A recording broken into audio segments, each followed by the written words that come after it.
Es el mismo nombre, ¿ya? Casi el mismo nombre, ¿no? Ahí tienen el título, ¿verdad?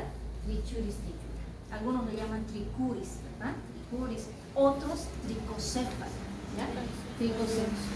En estos parásitos encontramos tres estadios: huevo, larva, y adulto. No se olviden, huevo, larva, adulto. Huevo, larva, adulto. A partir del tricocéfalo, todos son huevitos, todas son larvas y todos adultos. Fíjense bien cómo es el huevito. ¿Qué forma tiene? Tamponado. Un baloncito de fútbol americano. ¿Verdad? Baloncito de fútbol americano. Estos huevitos tienen hasta 3 coberturas. Se notan por los colores, ¿verdad? Hay una capa externa que es gruesa, una capa media que es un poquito más hialina, mucosa, y una capa interna que protege al contenido de dentro, que es un embrión. Ese contenido de dentro es un embrión, y en cuanto madure ese embrión se va a convertir en una larva, en el primer estadio larval, ¿ya? Entonces encontramos capas o coberturas, no son membranas, ¿ya? Capas más que todo, y a los lados tapones mucosos, delgaditos y bastante transparentes. Es el único huevito de esta forma, es decir, el único huevito que se ve así. Internamente, ven el contenido ahí dentro, es un embrión que va a ser, después de la fase de desarrollo, una larva, ¿ya? Entonces, en forma de limoncito, en forma de balón de fútbol americano, difícil no reconocer, ¿verdad? Es el único huevo que se ve de la misma manera. Las larvas que están acá a la izquierda son igual que el adulto, pero en pequeño, no tienen ninguna particularidad, nada que ver en organelos, nada particular, solo que es como el adulto, pero chiquito. 5 estadios larvales, ya sabemos que hacen 5 mudas, ¿no? Los adultos, vamos al estadio adulto. Los adultos, macho y hembra, ya sabemos cómo es el macho, cómo la hembra, ya sabemos el tamaño, que la hembra es más grande, ¿verdad? En la longitud máxima. Las hembras, que son las más largas, pueden medir 35 hasta 50 milímetros. Estamos hablando de entre 3 y 5 centímetros de gusano, ¿verdad? Grandes. Los machos miden la mitad, más o menos estamos hablando de 20 a 35, máximo 40 milímetros de gusanito. ¿Se ve a simple vista? ¿Se logra ver? Claro, se ve, ¿verdad? Son 8 cuadraditos en el cuadro, entonces sí se ve. Estos gusanitos tienen el cuerpo dividido en dos grosores diferentes. 2/3 del gusano tiene una zona muy delgadita, la parte anterior, o sea, de la cabeza hasta más o menos el segundo tercio es delgadito, y el último tercio es grueso. ¿A qué se parece? Un látigo. A un látigo, ahí lo ven mejor, ¿verdad? A un látigo, al antiguo látigo de los caballos, ¿verdad? Esta parte delgada, la parte anterior que es delgadita, es tan delgada que parece el grosor de un cabello. A eso se debe el término tricocéfalo, quiere decir cabeza del grosor de un cabello, ¿ya? Entonces a eso se debe el otro denominativo de los trichuris, que es tricocéfalo, porque toda esa extremidad anterior tiene el grosor de un cabellito, entonces es demasiado pequeño. Elemento de fijación: estos gusanos, macho y hembra, en la cabeza termina en una forma de lanceta, en punta. Entonces, el elemento de fijación que usan estos gusanos adultos es vivir enclavados en la mucosa intestinal, como si fuese, imagínense que el intestino fuese un alfiletero, las almohaditas, ¿verdad? Clavadas con miles de adultos, como si fuesen agujas en un alfiletero, así. Entonces ya se están imaginando la patología, ¿verdad? ¿Qué tanto daño pueden provocar? Entonces, un solo gusanito probablemente no haga nada, pero tantos gusanos va a parecer prácticamente como una almohadita llena de alfileres, imagínense así. Toda la parte anterior está clavada dentro, toda la cabeza vive ahí dentro y solo se logra ver parte del cuerpo, ¿ya? Solo eso se ve.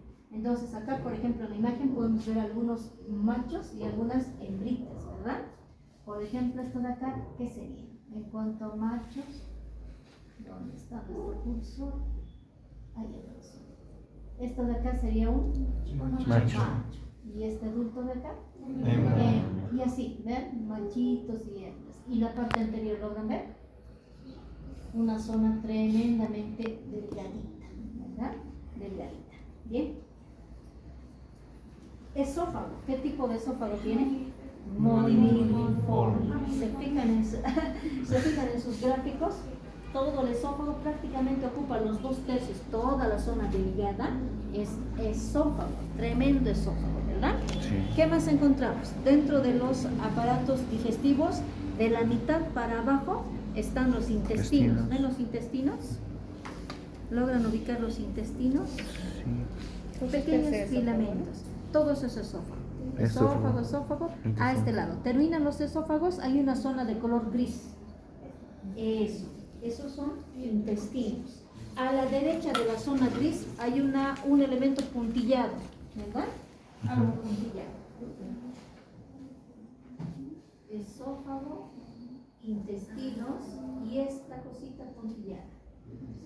Esto es parte de las ramificaciones uterinas del esbozo de útero, donde se van uniendo o se van formando los huevitos. Entonces ven la zona puntillada, ¿verdad? Esas ya es el saco donde se reúnen los huevitos, son ramificaciones o sacos uterinos, ¿ya?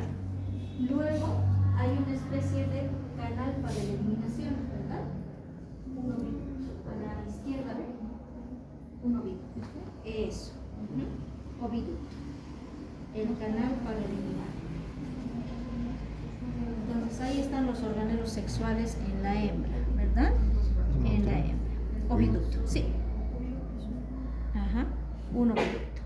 En el macho, ¿logran ver el esófago? La cápsula bucal es la parte negra, ¿verdad? Toda la boca.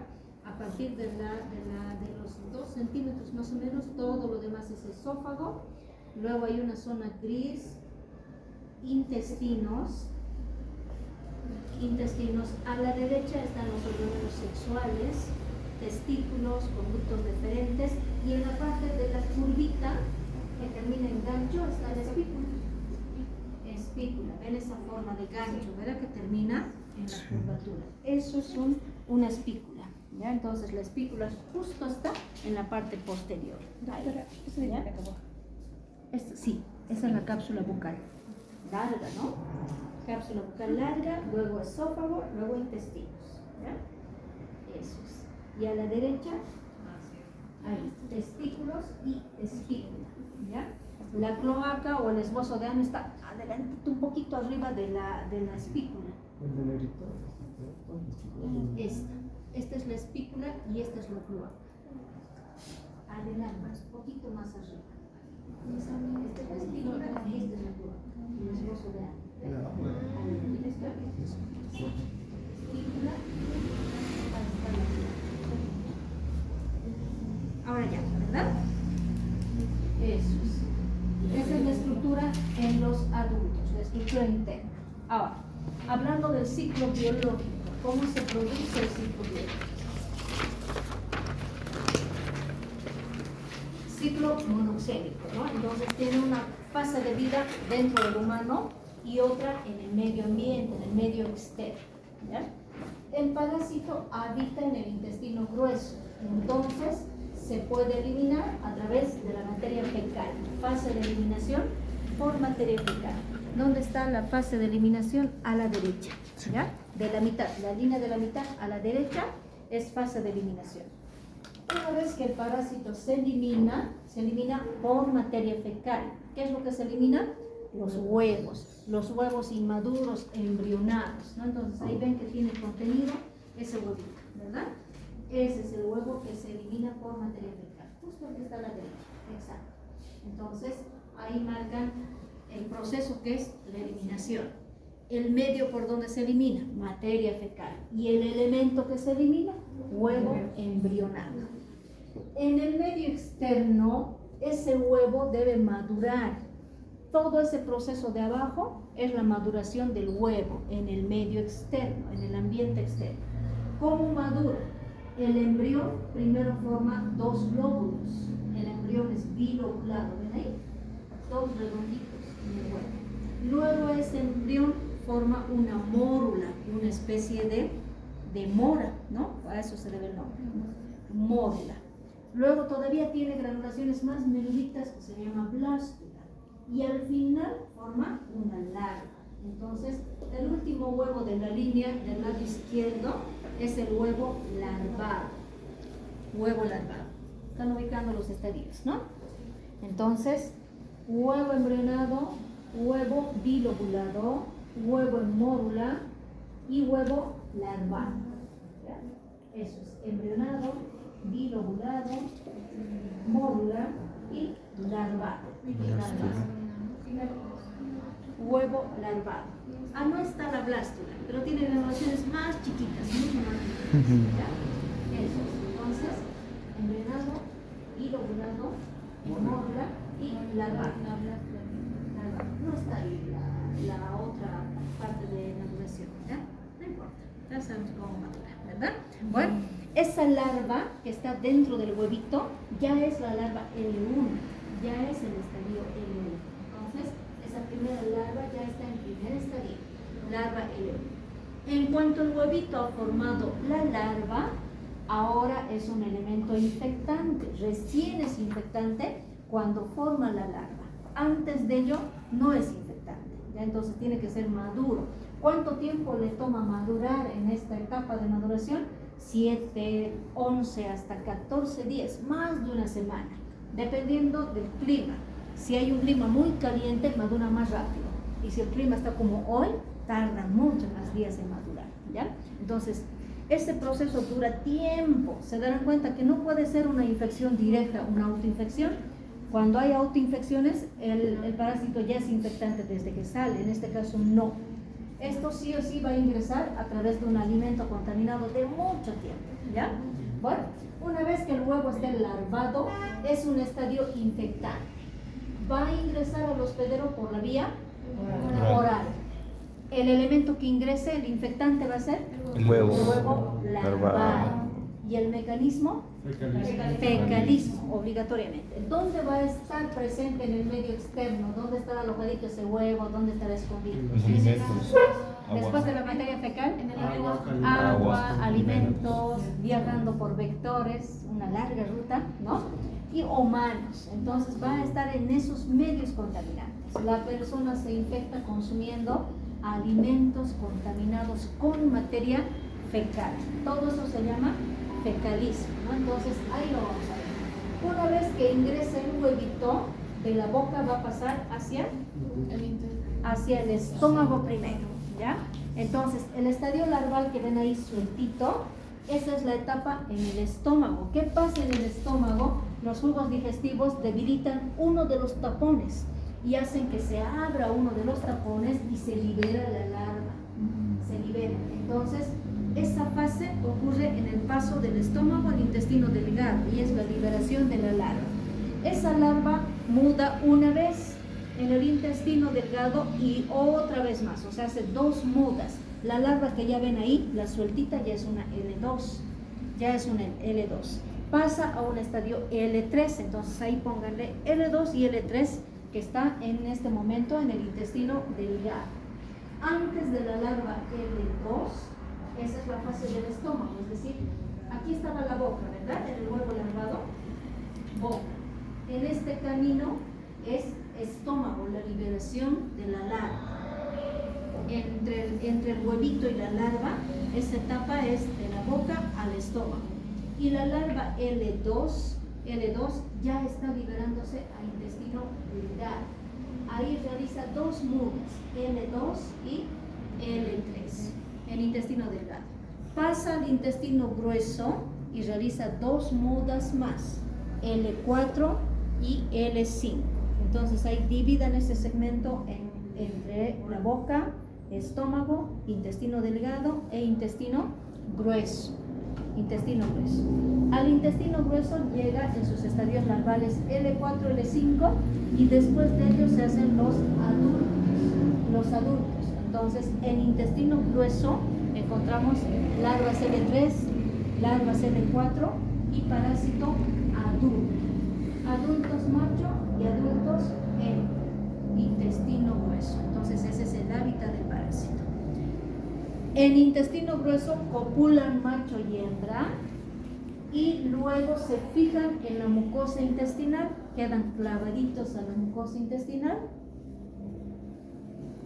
y la hembra empieza la postura de huevos, elimina huevos. Entonces la hembra es la que produce la eliminación. De los adultos para abajo es fase de eliminación de huevos, nuevamente, ¿no? Esta era fase de liberación. Esta etapa, liberación. Esta etapa es la maduración de las larvas. L1, L2, L3, L4, L5. Después del L5, adultos. Y esta fase es la eliminación del huevo a través de la hembra. ¿Ya? Eso es. Muy bien. Entonces ya sabemos, la vía de ingreso oral, mecanismo fecalismo, elemento infectante, huevo larvado. Ya, hábitat del parásito, intestino grueso. Elemento patógeno, ¿quién provoca enfermedad? Adultos, los estadios adultos. Vía de salida, materia fecal. Elemento de diagnóstico, Huevos embrionados. También huevo embrionado, no hay otro, ¿verdad? El macho también. El único que se puede encontrar es el huevo. Rara vez se encuentra el macho, ¿no? Rara vez, es complicado encontrar en materia fecal al macho, ¿ya? Bueno, entonces ese es el ciclo patogénico, el ciclo biológico, ¿ya? Ahora vamos a la patología. Vayan a la siguiente hoja, porque ya está descrito todo lo que acaban de decirle, y la patología. ¿Qué hacen los adultos, que son los elementos patógenos? ¿Qué hacen? Al vivir enclavados como agujas en un alfiletero, ¿qué mecanismo de daño se llama eso? Mecanismo traumático. Mecánico. Se llama, ¿cómo se llama esa acción parasital? Acción mecánica traumática, provocar heridas punzantes, ¿verdad? Acción mecánica traumática, ¿ya? Esa acción mecánica traumática, ¿qué respuesta va a provocar en el intestino grueso? Inflamación. Toda herida punzante responde con inflamación. ¿Qué más? Tal vez mínimorragias. Inflamación. Peristaltismo aumentado, Sí. poco, porque ¿dónde se van a localizar Intestino los adultos? grueso. En el ciego o en el recto. Y estos dos sitios son los menos móviles. Entonces, difícil que el peristaltismo pueda ser elevado, ¿no? Otra forma de defensa, otro mecanismo de defensa. Es una inflamación, en la clínica va a subir la temperatura. Otra forma de defensa que trate de impedir la colonización de los adultos. Aumento de la Algo mucosa. debe aumentar. Aumento de Mucosa. secreción mucosa. Sí. Ok. ¿Qué más va a existir en el intestino después de la anidación de los adultos? Esos sitios punzantes, y las larvas dejan este lugar y van a otro, dejan este y van a otro, ¿qué van a provocar? Microhemorragias. No úlceras, sino más bien microhemorragias, Sí. pequeñas hemorragias, ¿verdad? Porque esa es la manía de los adultos. Se cansan de este sitio, es que no pueden vivir dentro todo el tiempo, ¿verdad? Necesitan respirar, entonces dejan este sitio y van a otro. Dejan este lugar y van a otro. Entonces, fíjense, hay una imagen de la mucosa intestinal arriba, donde se ve el proceso inflamatorio, hay secreción mucosa, se ve la pérdida de pequeños focos de hemorragia. Y de los adultos, ¿qué se ve? La parte anterior nada y solo la parte posterior, como colitas, ¿verdad? Muchas colitas en el intestino. Entonces depende mucho de la cantidad de gusanos. Esta patología se llama, como nombre de la enfermedad, se llama tricocefalosis, ya, con nombre específico. Pero ¿qué hay en el cuadro clínico? Hay un proceso inflamatorio de intestino grueso que se llama colitis. Es un proceso inflamatorio, ¿verdad? Síntomas. ¿Qué síntomas va a causar? Anemia. Hay Dolor. síntomas de la colitis. Dolor abdominal. ¿Va a haber pujo y tenesmo? Sí. Sí. ¿Por qué pujo y tenesmo? ¿Qué es el pujo y tenesmo? Es la sensación de ir al Ganas baño. de sensación de evacuación. Sí. ¿Qué estará provocando esa sensación de evacuación? El incremento de los parásitos. El incremento de los parásitos, no. Cuando se clava en la mucosa Aumento de peristaltismo de quiénes? del ¿De intestino la grueso. pared del intestino grueso? ¿O de los esfínteres? De los esfínteres. El proceso inflamatorio llega hasta los esfínteres, que son órganos musculares, ¿verdad? Toda la pared muscular tiene terminaciones nerviosas, que son los plexos mientéricos. Esos plexos mientéricos, en el trayecto del intestino grueso, existen para provocar contracción y para provocar movimientos de transporte del bolo fecal. O sea, son movimientos de traslación, ¿verdad? Bueno, en la parte del recto. Pero en los esfínteres, esas contracciones de los plexos mientéricos provocan contracción y relajación de los esfínteres. Cuando el esfínter se contrae y relaja, cuando el intestino está lleno, cuando está lleno de contenido fecal, empiezan a contraerse. ¿Para qué? Para enviar una señal al sistema nervioso y el sistema nervioso reconozca que es un tubo que está lleno de materia fecal e inicie un reflejo de defecación, y ese reflejo de defecación es activación de los esfínteres. Entonces, así funciona de manera normal. Pero ¿qué pasa acá? Hay un proceso inflamatorio en el intestino grueso. El proceso inflamatorio, la inflamación, hace que se activen los plexos mientéricos sin presencia de contenido fecal, o sea, con el intestino vacío, con el grueso vacío. Esos plexos envían la señal al sistema nervioso y el sistema nervioso responde con reflejos de contracción. Entonces empiezan a contraerse y la persona siente necesidad de defecación, pero sin contenido fecal. Va al baño, ¿qué es lo único que elimina? Secreción mucosa o muco sanguinolenta. Hace esfuerzo, provoca tanto esfuerzo por eliminar porque es una activación muy fuerte. Entonces eso hace que se anulen los esfínteres, en algún momento quedan flácidos, pierden motilidad y el intestino tiende a salir y a salir y a salir, y eso se llama prolapso rectal. O sea, ¿qué es el prolapso rectal? Es una complicación de la enfermedad por tricocéfalo producida por una inactivación de los esfínteres anales por el proceso inflamatorio que ha bloqueado los plexos nerviosos. Los ha inactivado y están inutilizados, están inactivos, ¿no? Entonces eso hace que el intestino grueso tiende a salir afuera, y ven ahí en la imagen de abajo, es un segmento que ha protruido, ¿no? Que ha salido afuera. Incluso hay gusanitos alrededor, ¿no? Clavados, se les siguen provocando daño. Entonces este es el mayor daño. Otra parte de la patología, aparte de la colitis y el proceso inflamatorio, es la anemia, porque esto produce pérdida de sangre a largo plazo, no es inmediata, ¿ya? Pero esto va produciéndose de manera crónica en pacientes que no reciben tratamiento, en pacientes que tienen la parasitosis y no se sacan los gusanos, ¿ya? Entonces ahí sí hay anemia. ¿Cómo reconocen la anemia?